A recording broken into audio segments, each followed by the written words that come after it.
No, I'm a hermeticist. A hermeticist uses a blend of different practices, but I practice hermeticism. These are like Vedic kind of like and Buddhist kind of like stuff, but it's all relative to the hermetic practice.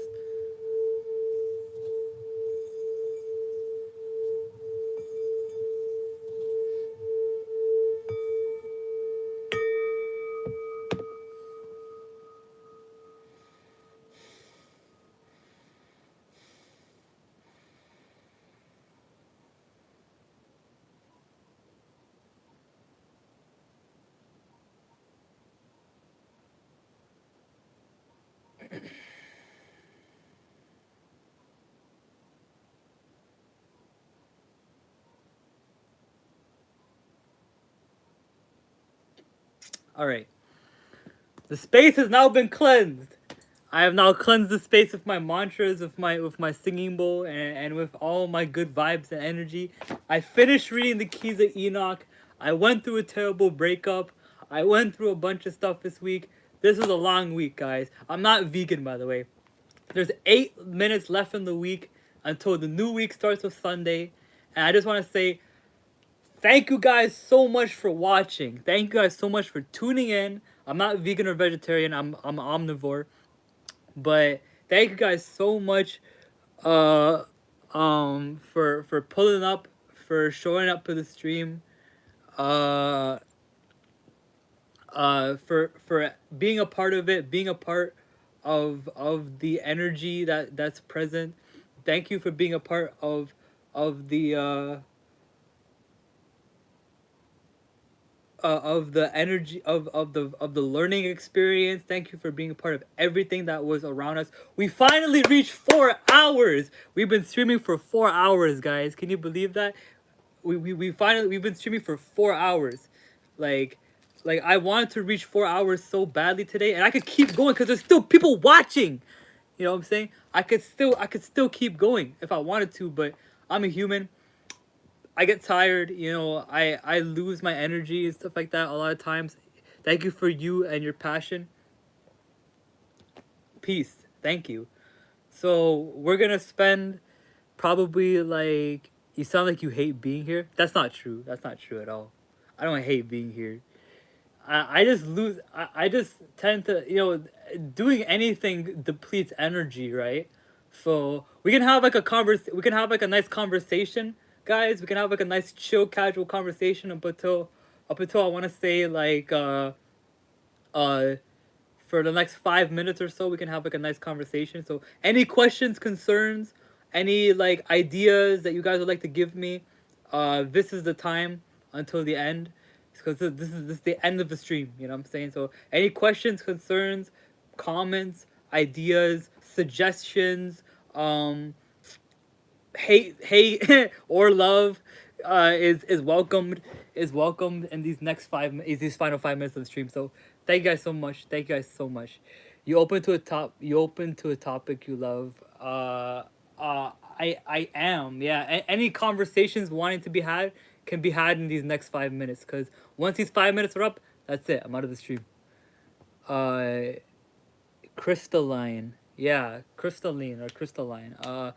I've heard that phrasing be used before. Actually, I've heard crystalline be used before. I don't know where, but yeah, I've heard the phrase crystalline be used before.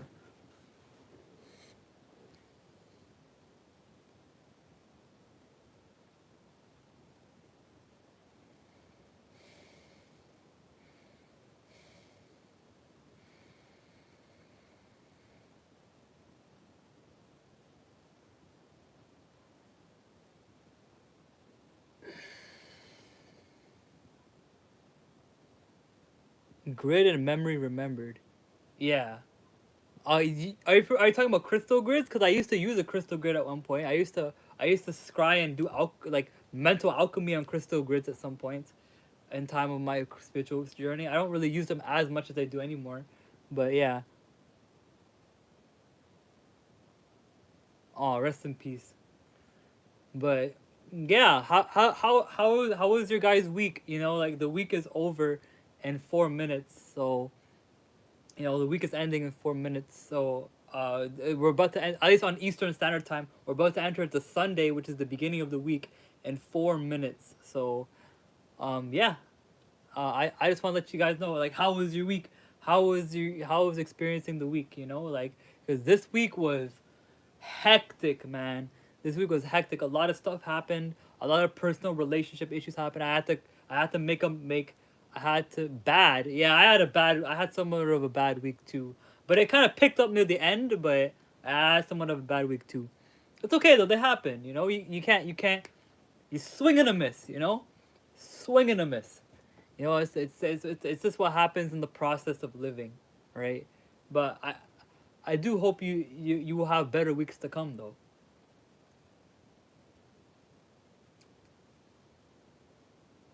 But yeah, I'm the Christ coming into crystalline and earth with us, great week growth. I'm glad you had a great week, Divine. I'm glad you had a great week. Shout out. Okay, I'm gonna last 3 minutes. I'm gonna give shout outs to everybody in the stream. Shout out to Green Giant. You know, shout out to Alicia for joining the stream. Shout out to Seawag. Shout out to Divine. Shout out to all the other people who joined. Shout out to Zamosa. Shout out to Anna. Shout out to everybody. Shout out to God. You did. God did. God did. You know what I'm saying? They didn't believe in us. God did. You know what I'm saying? Like, shout out to everybody who came to the stream. You know, shout out to everybody who showed up. This was amazing. 4 hour stream. Jeez, you know, 4 hours. We did a streamathon. We basically we kept the viewers consistent throughout the whole thing. That's the beauty of it too. We kept the viewers consistent throughout the whole thing, which I think is very impressive. But yeah, guys, we just did a 4 hour stream. Like, can you believe that? I've been meaning to do a 4 hour stream for a while now, and it's like, bro, like that is crazy. We did a 4 hour stream, and it's like we literally just streamed straight for 4 hours, and obviously we took some breaks here and there, but yeah, we just did it. Next up is Dion Fortune's Chris. No, oh my god, I'm reading the chat while reading this. Aspects of occultism. Ken. My name is Ken. My name's Ken. Weasley on Canada. I'm not gonna lie, I'd be getting faded. I ain't gonna lie. I ain't gonna hold you. I ain't gonna hold you. I ain't gonna hold you. I ain't gonna hold you. I do be getting favored. Yeah, I actually like the Barbie doll. I actually like the Barbie doll. Like three Kens. My name is Ken 3 times. There's 3 Kens that are like me. That I name myself in the likeness after. Ken from Barbie, Ken from Streeter, and Ken Kaneki from Tokyo Ghoul. Those 3 Kens mean a lot to me. But last 10 seconds of the stream. Ready? Ready? Last 10 seconds. Let's count down, right? 10, 9, 8, 7, 6, 5, 4, 3, 2, 1. No, why are you gay?